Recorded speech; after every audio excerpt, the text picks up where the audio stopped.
Bonjour, je vais vous présenter Fahrenheit 451, écrit par Ray Bradbury.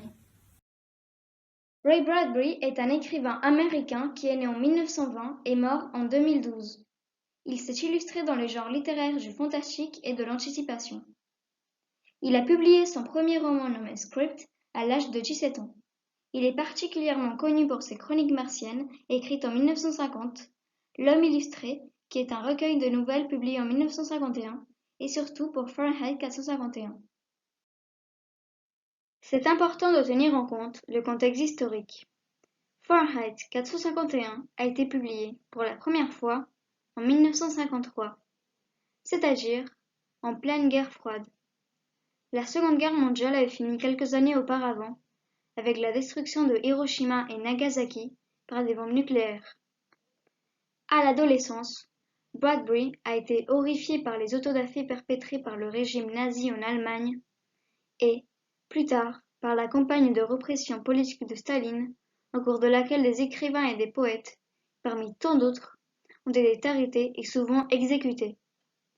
Aux États-Unis, il y avait beaucoup de censure aussi, avec surtout une chasse aux sorcières déclenchée par le sénateur McCarthy, visant des personnalités du monde du spectacle et des lettres, suspectées de sympathie communiste, comme Charlie Chaplin.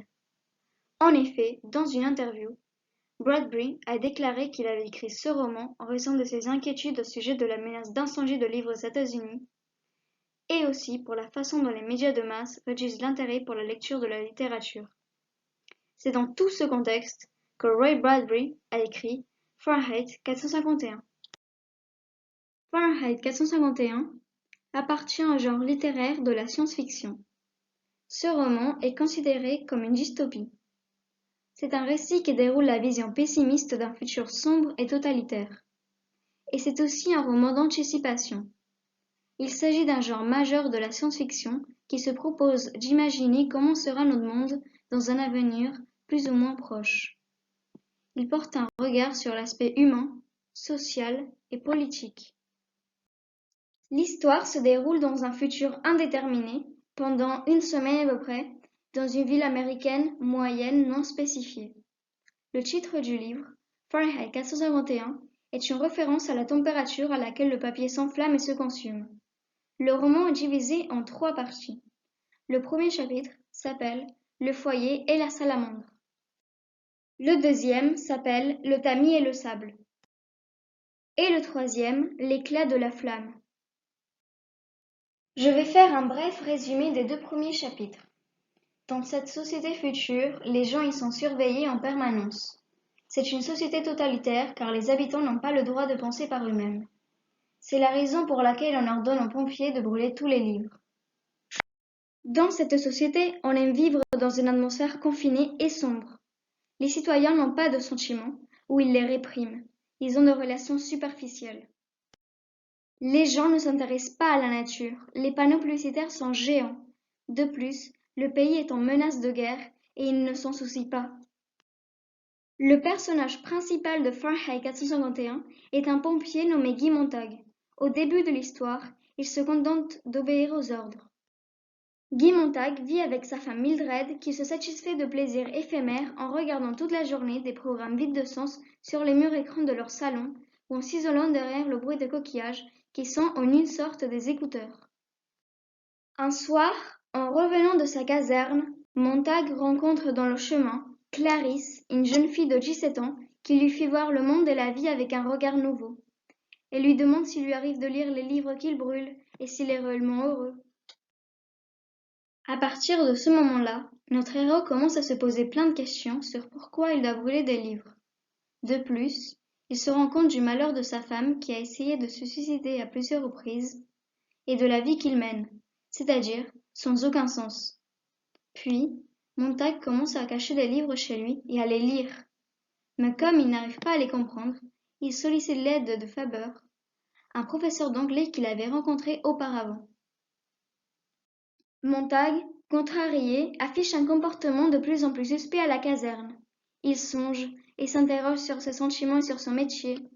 Un jour, sa femme le dénonce et les pompiers l'amènent à brûler sa propre maison. Si la suite de l'histoire vous intéresse, je vous invite à lire le livre. Maintenant, je vais vous lire un extrait du premier chapitre. Il s'agit de l'une des réponses que le capitaine Beatty donne à Montague au sujet de pourquoi lire est un crime. On ne peut pas construire une maison sans clous ni bois. Si vous ne voulez pas que la maison soit construite, cachez les clous et le bois. Si vous ne voulez pas qu'un homme se rende malheureux avec la politique, n'allez pas lui casser la tête en lui proposant 2 points de vue sur une question. Proposez-lui un seul. Mieux encore, ne lui en proposez aucun, qu'il oublie jusqu'à l'existence de la guerre. Si le gouvernement est inefficace, pesant, gourmand en matière d'impôts, cela vaut mieux que d'embêter les gens avec ça. La paix, Montague. Bourrez les gens de données incombustibles. Gorgez-les de faits qu'ils se sentent gavés, mais absolument brillants côté information. Ils auront alors l'impression de penser. Ne les engagez pas sur les terrains glissants comme la philosophie ou la sociologie pour relier les choses entre elles. C'est la porte ouverte à la mélancolie.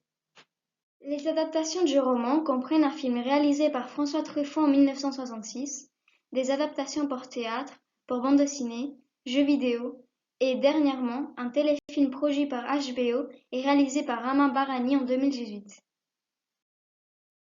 J'ai lu l'édition de Gallimard, traduit de l'anglais par Jacques Chambon et Henri Robillot. L'illustration de la couverture a été dessinée par Aurélien Polis. J'ai choisi ce livre car ma mère me l'avait recommandé, donc j'ai regardé le film réalisé par François Truffaut, et c'est pourquoi j'ai lu le livre qui m'a plu encore plus que le film. D'ailleurs, le film n'est pas tellement fidèle au livre. J'ai aimé comment se déroule l'histoire, car même en étant une dystopie, le roman a un final d'espoir. En effet, l'un des personnages fait une comparaison entre les phénix et les humains, c'est-à-dire qu'ils renaissent. En outre, l'histoire a beaucoup de similitudes avec le monde de nos jours. Par exemple, il continue à y avoir beaucoup de censure. L'un des personnages dans cette histoire est un chien robot qui contrôle la vie des gens, et cela me fait penser aux drones et aux caméras qu'il y a partout. Et surtout, Ray Bradbury a voulu montrer le protagonisme de la télévision dans le foyer et la vie des gens. Et alors qu'aujourd'hui, c'est le smartphone qui occupe la place de la télévision. En ce qui concerne le langage, la plupart du contenu du livre est assez facile à lire, mais d'autres un peu moins, car il y a beaucoup de métaphores et il faut essayer de comprendre ce qu'elle veut dire. Cependant, c'est un livre très captivant et je vous le recommande vivement.